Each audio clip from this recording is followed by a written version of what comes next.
ஒரு இந்த இடத்துல வந்து ரொம்ப வந்து சிரமப்பட்டு உட்காருக்காரு சார். இந்த இடத்துல வந்து இந்த இடத்துல எப்படி சொல்கிறதுனா வந்து பூச்சி எலி எல்லாம் வரும் சார். எல்லாத்தையும் அட்ஜஸ்ட் பண்ணிட்டு இங்கேயே இருக்காரு, இங்கேயே இருக்காரு. மக்களுக்கு என்ன வேணுமோ எல்லாமே அவர் வந்து செய்கிறாரு சார். நான் இந்த கோவிலில் இந்த ராகவேந்திர பிருந்தாவனத்தில் வந்து பார்த்தீங்கன்னா மிருத்திகை இல்லைனாலும் அவர் அந்த படரூபமாக இருந்து 53 வருஷமாக காட்சி கொடுத்துட்டுருக்காரு. 96ல் ஒரு தடவை வந்து இந்த இடம் வந்து ஒரு தீயில ஃபயர் ஆகி போச்சு. பட் எல்லா இதுவுமே பஸ்மமானாலும் எரிஞ்சாலும் அவர் வைக்கக்கூடிய மண்டபம் அந்த படம் மட்டுமே எரியல. அதை நாம் அதை பாதுகாத்து இன்றளவு பூஜை பண்ணிட்டு இருக்கோம். ஒரு பேர் சார் பேர் வந்து விஜயேந்திர சுவாமிகள். இவர் வந்து இந்த கோயிலை வந்து ஒரு வந்து 47 இயர்ஸாக இங்கே பூஜை பண்ணுறாரு சார். இவருக்கு வந்து பெரிய ஆசை என்னன்னா அந்த ராயரை இட்டு போய் நம்மளுடைய வந்து சொந்த பில்டிங்கில் நம்ம வந்து பெருசாக உட்கார வைக்கணும். அவருக்கு கூடிய சீக்கிரம் வந்து கும்பாபிஷேகம் பண்ணணும். அதுதான் இவருடைய வந்து வாழ்நாள் ஆசை. ஜெகத்குருவே சரணம். மந்திராலய மகான் மகாபிரபு ஜெகத்குரு ஸ்ரீ ஸ்ரீ ராகவேந்திர சுவாமிகளுடைய அருளோடும் ஆசிகளோடும் நம்முடைய நிகழ்ச்சிகள், தகவல்கள், செய்திகள் உங்களுக்காக தொடர்ந்து ஒளிபரப்பக்கூடிய ஒரு சந்தர்ப்பங்களையும் வாய்ப்புகளையும் குருராஜர் அருளியிருக்கிறார். நிச்சயம் அவருக்கு ஆத்மார்த்தமான நன்றிகளையும் வணக்கங்களையும் அவருடைய பொற்பாத கமலங்களில் பணிவுடன் சமர்ப்பிக்கின்றோம். கடலூர் புதுப்பாளையம் விஜயேந்திரன் அப்படின்னு சொல்லிட்டு ஒரு அன்பு நெஞ்சம். இந்த கதை வந்து 1970கள் அப்படி ஞாபகம் வச்சுக்கோங்க. அந்த டைமில்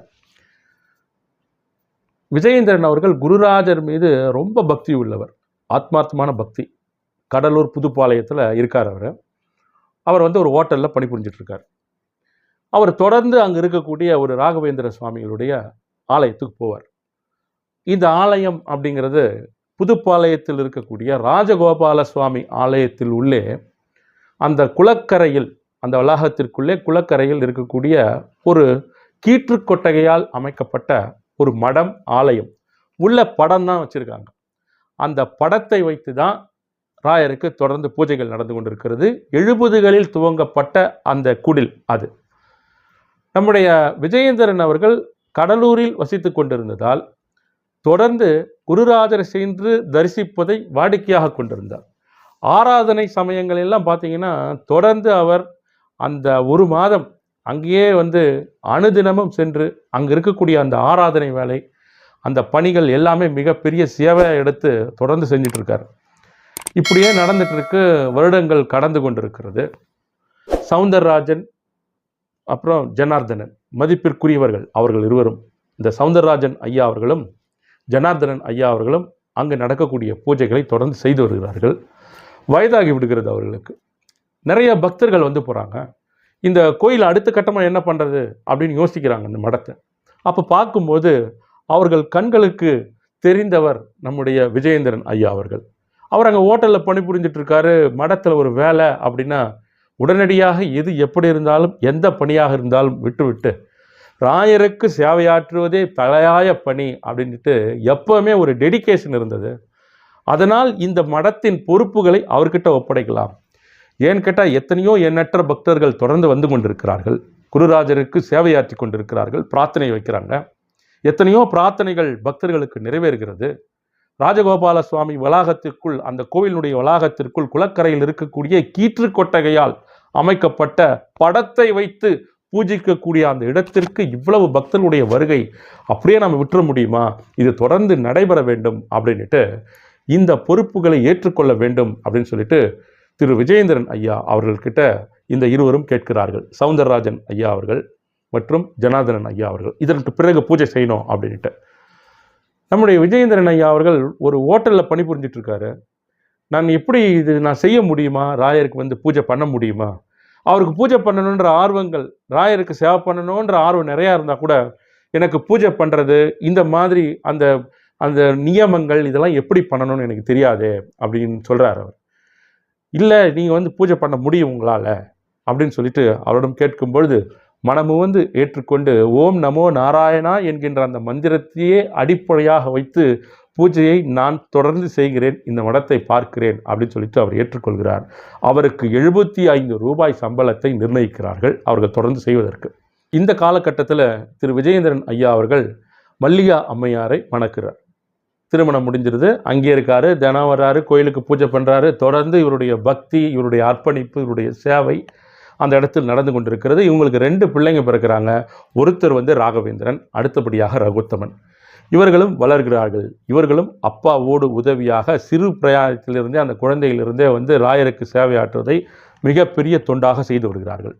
ஒரு காலகட்டத்தில் நம்முடைய ராகவேந்திரன் அவருடைய பெரிய மகன் என்ன பண்ணுறாரு, நானும் குருராஜருக்கு தொடர்ந்து இந்த இடத்திலே இருந்து சேவையாற்றுகிறேன் அப்படின்னு சொல்லிட்டு அப்பாவிற்கு ஒத்தாசையாக இருந்து அந்த நிர்வாகத்தை தம்முடைய கையில் எடுத்து பல்வேறு மாறுதல்களை அந்த கோயிலுக்குள் கொண்டு வர்றார்.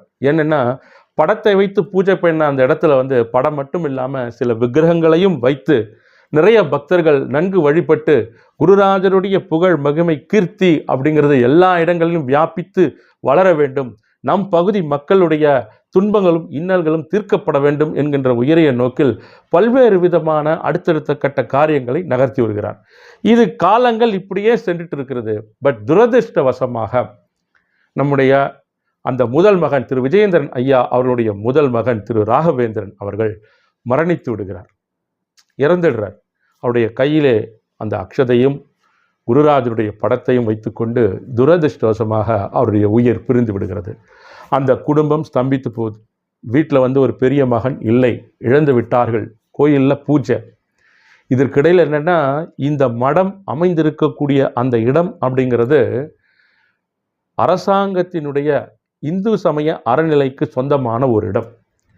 அந்த இடத்துல 70களில் துவக்கப்பட்டிருந்தாலும் சட்டங்களுக்கும் பல திட்டங்களுக்கும் பல்வேறு விதமான அரசாங்கத்தின் விதிமுறைகள் அப்படின்னு ஒன்று இருக்கு இல்லைங்களா. இவர் நம்முடைய விஜயேந்திரன் ஐயா அவர்களுக்கு பல்வேறு விதமான மனக்குழப்பங்கள். ஒரு பக்கம் குருராஜருடைய ஆலயத்தில் தொடர்ந்து பூஜைகள் நடைபெற வேண்டும், அங்கு இருக்கக்கூடிய சட்ட சிக்கல்கள் தொடர்ந்து அந்த இடத்தில் இருப்பதற்கு அதனை எதிர்கொள்ள வேண்டும். வீட்டிலே முதல் மகன், தனக்கு துணையாக இருந்த முதல் மகன் மறைந்து விட்டார், இறந்து போயிட்டார்.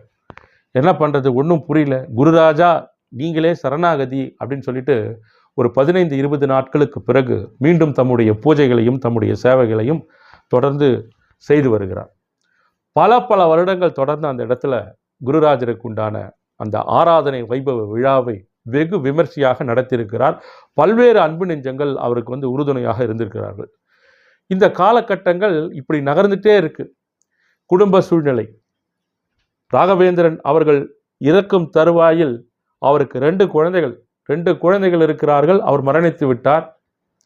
ஆலயத்தை பார்க்க வேண்டும், சட்ட சிக்கல்களை எதிர்கொள்ள வேண்டும்.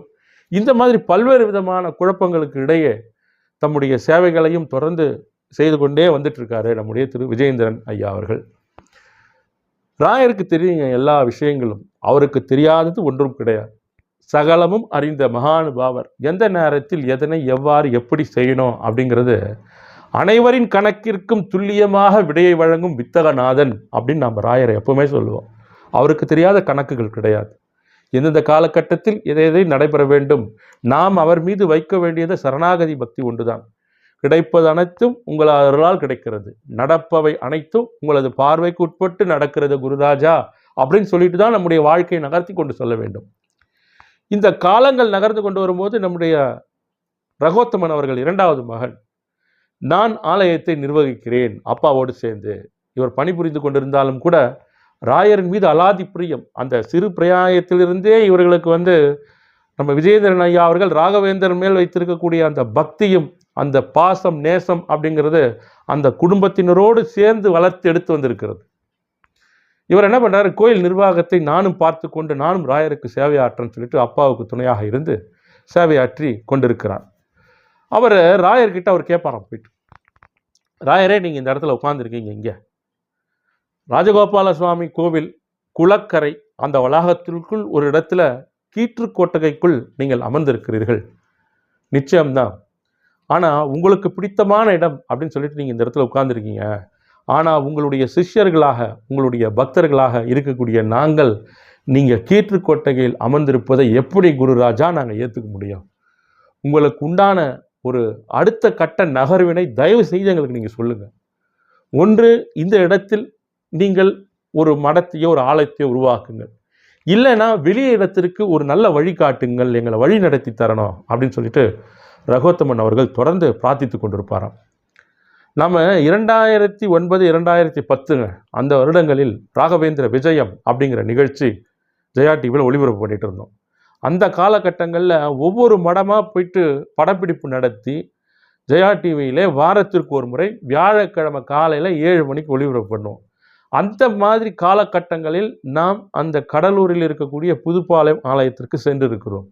ஆனால் ஒரு அன்டைமில் போனதுனால, ஒரு ரொம்ப லேட் நைட் போனதுனால அந்த இடத்த கிராஸ் பண்ணும்போது மீண்டும் அந்த இடத்துக்கு போய் படப்பிடிப்பு நடத்துவதற்கு உண்டான அந்த முயற்சிகள் அப்படியே முடிஞ்சு போச்சு, எடுக்க முடியல படம்.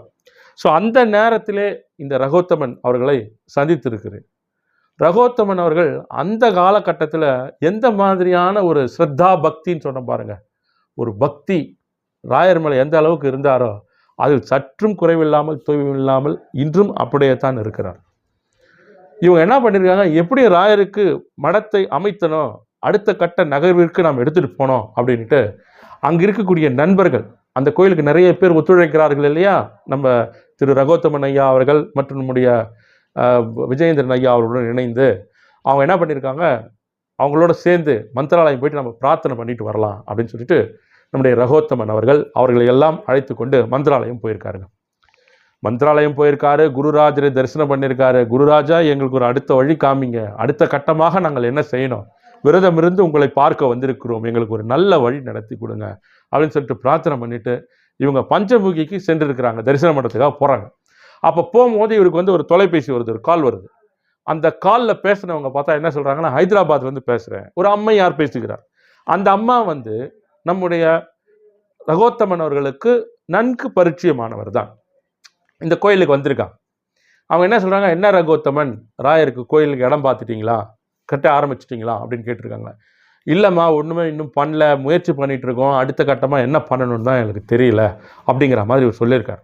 அப்போ அவர் அந்த அம்மா சொல்லியிருக்காங்க, நீங்கள் கடலூரிலே ரொம்ப நாள் வசிச்சுட்டு இருக்கீங்க, எவ்வளோ இடங்கள் உங்களுக்கு தெரிஞ்சிருக்கும், பல்வேறு இடங்களில் போய் தேடுங்க, ஒரு நல்ல இடத்தை அவர் காண்பிச்சு கொடுப்பார், முன்பணம் முன்தொகையாக கொடுக்கறதுக்கு நான் வந்து உங்களுக்கு ஒரு பணத்தை நான் அனுப்பி வைக்கிறேன், முயற்சியில் முதல்ல ஈடுபடுங்க அப்படின்னு சொல்லிட்டு நம்முடைய ரகோத்தமன் அவர்களுக்கு ஒரு தொகையை அனுப்பியிருக்கிறார். வேலையை ஸ்டார்ட் பண்ணுங்க அப்படின்ட்டு ராயர். ஏன்னா பணம் கையில் வைத்து கொண்டு தான் இந்த மாதிரியான சத்காரியங்களில் ஈடுபட வேண்டும். ஏன்னா இந்த இடம் பார்க்கறது, கோயில் கட்டுறது அப்படிங்கிறதுலாம் ஒரு சாதாரண விஷயங்கள் கிடையாது.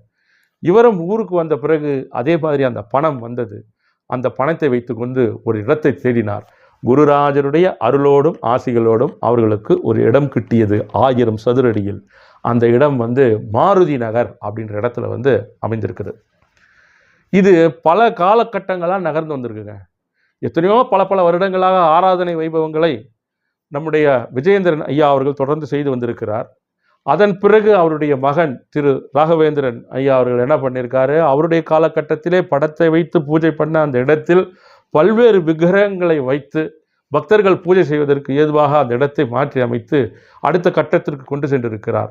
அடுத்தபடியாக நம்முடைய ரகோத்தமன் அவர்கள் இந்த இடத்தை பொறுப்புகளை ஏற்கும் பொழுது இதற்கு நிச்சயமாக விடிவு வர வேண்டும், ஏதேனும் மாற்றங்களை நாம் செய்ய வேண்டும் அப்படின்னு முயற்சி பண்ணி குருராஜர்கிட்ட பிரார்த்தனை பண்ணி மந்திராலய மகாபிரபு ஜெகத்குரு ஸ்ரீ ஸ்ரீ ராகவேந்திர சுவாமிகளை மந்திராலயத்திற்கே தன்னுடைய நண்பர்களுடன் சென்று அவரை பிரார்த்திக்கும் பொழுது அவருக்கு உற்ற ஒரு வழியை காண்பித்து தம்முடைய கதவுகளை திறந்திருக்கிறார் குருராஜர்.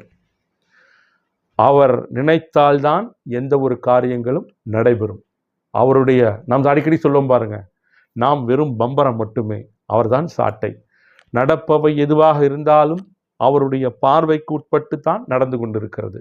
நடப்பவை, நம்மை சுற்றி நடப்பவை நன்மையோ தீமையோ, உயர்ந்தவையோ தாழ்ந்தவையோ, இன்னல் தருபவையோ மகிழ்ச்சி தருபவையோ, எதுவாக இருந்தாலும் நான் உங்களுடைய பக்தன், எனக்கு கிடைக்கக்கூடிய எந்த மாதிரியான சூழ்நிலைகளாக இருந்தாலும் அந்த சூழ்நிலைகள் நிச்சயம் உங்களுக்கு தெரியும் குருராஜா, உங்களது பார்வை உங்களுடைய அனுமதிக்கு உட்பட்டுத்தான் நடந்து கொண்டிருக்கிறது. நடப்பவை அனைத்தையும் உங்களது பொற்பாத கமலங்களில் பணிவுடன் சமர்ப்பிக்கின்றோம் அப்படின்னு சொல்லிட்டு ஒரு சரணாகதி பக்தியுடன் சமர்ப்பித்து விட்டு அடுத்தடுத்த கட்ட முயற்சிகள், அடுத்தடுத்த கட்ட முன்னெடுப்புகளில் நாம் தொடர்ந்து சென்று கொண்டிருந்தால் நமக்கு தேவையான நற்பாதைகளை எப்பொழுது எதனை எப்படி செய்ய வேண்டும் என்பதனை நன்கு உணர்ந்த அந்த மகானுபாவர் நிச்சயமாக நமக்கு உண்டான வழிகளை திறந்து வைப்பார். இப்போ ரகோத்தமன் அவர்கள் என்ன சொல்கிறார் அப்படிங்கிறத நீங்கள் பாருங்கள். நன்றி, வணக்கம். ஜெகத்குருவே சரணம். ஸ்ரீ குருப்யோ நமஹ. ஹரிஹி ஓம். என்னுடைய பேர் ரகோத்தமன். கடலூர் மாவட்டத்தில் கடலூர் புதுப்பாளையம் என்கின்ற நகரில் நாங்கள் இந்த ஸ்ரீ ஸ்ரீ ராகவேந்திர சுவாமிகள் பிருந்தாவனம் என்ற பெயர் பலகையோடு இருக்கக்கூடிய இந்த ஆலயம் 1971 ஆண்டு முதல் பெரியோர்களால் பஜன மடம் என்று சொல்லப்படுகின்ற படத்தை வைத்து இன்றளவும் 53 வருடங்களாக படத்திலே முழு சக்தியாக இருந்து நமக்கெல்லாம் அருள்வாதித்து வரக்கூடிய நமது ஜெகத்குரு ராகவேந்திர சுவாமிகள் அனைவருக்கும் இந்த இடத்தில் இருந்து என்னென்ன வேண்டிய வரங்களை பக்தர்களுக்கு கிடைக்கப்பட வேண்டுமோ அத்தனை வளங்களையும் கருணையும் பொழிந்து கொண்டிருக்கிறார். அத்தகைய அளிக்கக்கூடிய மகான்களுக்கு இந்த அளவும் இந்த இடத்தில் அவர் கீற்று கொற்றைகள் தான் இருக்கிறார் 53 வருடங்களாக. இந்த சூழ்நிலை மாற வேண்டும் என்று பக்தர்களின் பெரும் பிரார்த்தனை. அந்த பிரார்த்தனையின் அடிப்படையில் பக்தர்கள் அனைவரும் ஒன்று சேர்ந்து அவருக்காக மடம் கட்ட வேண்டும், பிருந்தாவனம் கட்ட வேண்டும் என்ற எண்ணத்தில் மனதில் இருந்தாலும் அவருடைய சொந்தமான இடத்தில் அவருக்கு வீடு கட்ட வேண்டும், அந்த வீட்டில் அவரை அமர்த்தப்பட வேண்டும் என்று தான் கடலூர் மக்களின் பக்தர்களின் ஒரு நீண்ட நாள் கனவு. அந்த கனவானது ராயருடன் அருளுடன் நனவாகி உள்ளது. இது எப்படி என்று கூற வேண்டுமானால், கடந்த 2022ஆம் ஆண்டு பிப்ரவரி 2023 பிப்ரவரி 26 அன்று ராயருடைய வர்தந்தி வந்தது, பிறந்தநாள் அவதார தினம். அந்த அவதார தினத்தை அன்று அந்த இடத்தை நமக்கு தேர்வு செய்து காண்பித்தார். எவ்வளோ இடங்கள் கடலூரிலே நாங்கள் ரொம்ப நாள் இடத்தை தேர்வு செய்ய வேண்டும் என்று முயற்சி செய்து அந்த முயற்சியானது தடைப்பட்டு கொண்டே இருந்தது. மந்திராலயம் சென்று வந்து பிரார்த்தனை செய்து அந்த முயற்சியில் ஈடுபட்டோம். எந்த இடத்தில் அவர் அமர வேண்டும் என்று அவர் முடிவு செய்து அந்த இடத்தை அவருடைய அவதார தினமான அவருடைய ஜெயந்தி அன்று அவர் நமக்கு காண்பித்தார். அந்த இடமும் சாதாரணப்பட்ட இடம் இல்லை. அந்த இடத்துடைய நகருடைய பெயரே மாருதி நகர்.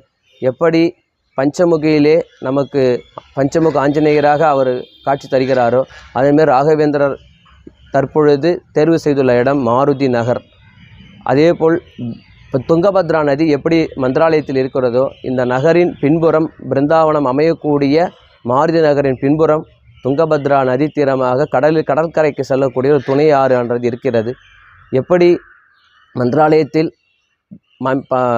மாஞ்சாலம்மன் கிராம தேவதையாக இருக்கிறார்களோ, அதேபோல் நமது மாருதி நகரிலுமே ராகவேந்திரர் அமரக்கூடிய பக்கத்து இடத்திலே வரசித்தி விநாயகர் ஆலயத்தின் துர்காம்பிகையாக வடக்கு முகமாக அம்பாள் மாஞ்சாலம்மனாக நமக்கு அங்கு அமர்ந்திருக்கிறார்கள்.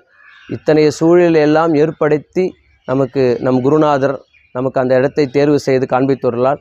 அந்த தேர்வு செய்யப்பட்ட இடமானது பக்தர்களின் ஒரு பிரார்த்தனையாலும் பக்தர்களின் ஒரு சேவையாலும் முறையாக பத்திரப்பதிவு நடைபெற்று, அந்த பத்திரப்பதிவு மூலமாக அடுத்தடுத்து வரக்கூடிய காலங்களில் டிசம்பர் மாதம் 14ஆம் தேதி கார்த்திகை 28 அன்று பூமி பூஜை ஆனது சிறப்பான முறையிலே வியாழக்கிழமை அன்று குருவின் கிருபையால் நடைபெற்றது. அதனைத் தொடர்ந்து இத்திருப்பணி சேவையானது சிறப்பான முறையில் செவ்வனே நடைபெற்று கொண்டிருக்கிறது.